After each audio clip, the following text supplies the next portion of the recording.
Good evening. These are the main stories in London. The wife of a former rabbi at the Radlett Synagogue in Hertfordshire has died from her injuries after being shot in the occupied West Bank. The couple's daughters, Maya and Rena D, were shot and died instantly in the attack, which happened on Friday. Their funerals took place yesterday. The family of the 15-year-old girl who died in a house fire in Beckton have paid tribute to their daughter. Tiffany Regis died following the suspected arson attack on Thursday. Tiffany's family said she was a blessing from God, and they've set up a GoFundMe page to help pay for the teenager's funeral. Baroness Karen Brady is campaigning to raise awareness of the struggles women in business deal with while going through the menopause. The West Ham United vice-chairman wants to open up more conversations about the menopause after finding that as many as 1 in 4 female business owners experienced a loss of earnings because of symptoms.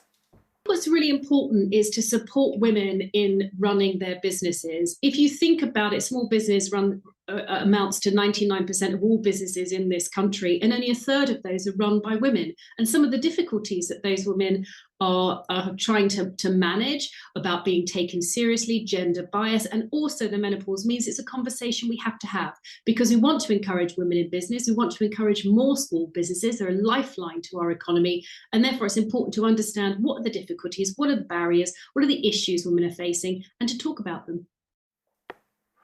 A London black cab driver has launched a free cab hailing app to give cabbies a better deal while also helping charities.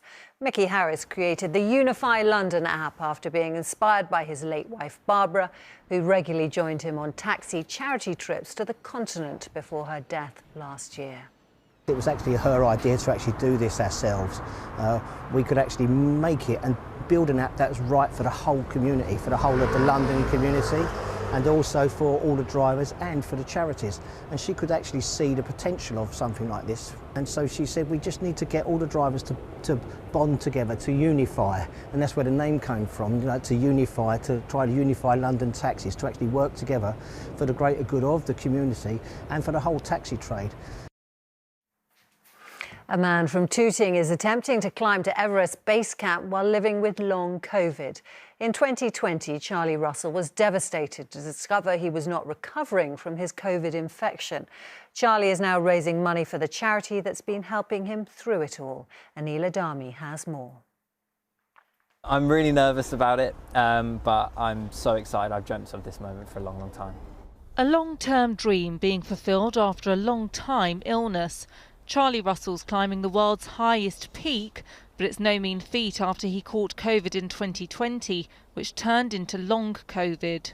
At my worst, even getting up the stairs was a struggle. So the fact we're going to be climbing to just under 20,000 feet it just seems absolutely huge, and it is huge. Long COVID causes people to struggle with daily activities and experience symptoms including fatigue, difficulty concentrating, muscle ache and shortness of breath. I think mentally I was in such a rut as well, kind of mourning the person that I'd been before, thinking I'd never be able to do those things again.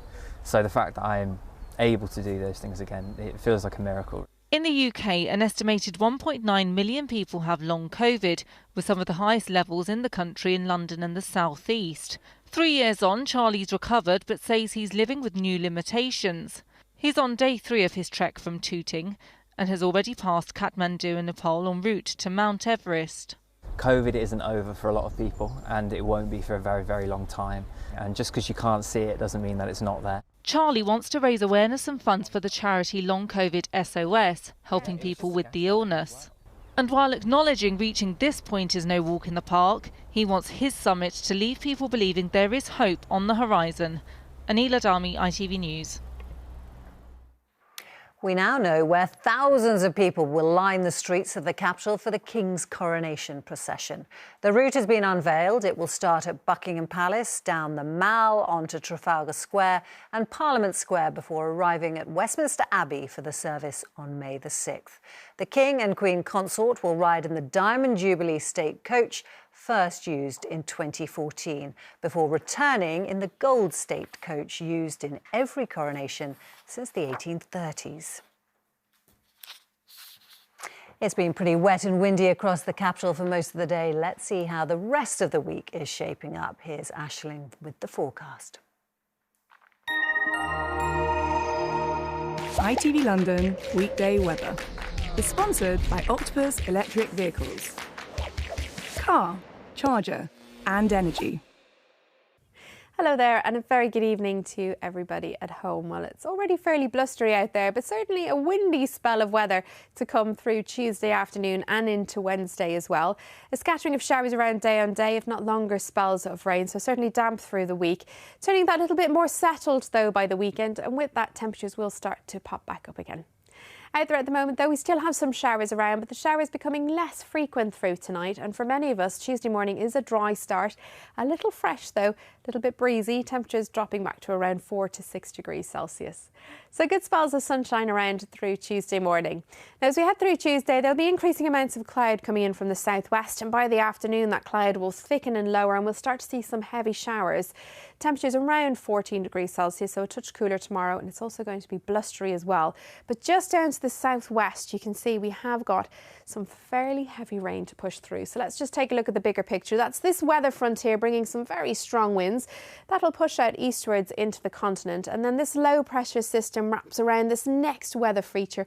So another blustery day of weather to come as we head through Tuesday. So sunshine, scattered showers and some fairly windy conditions as well.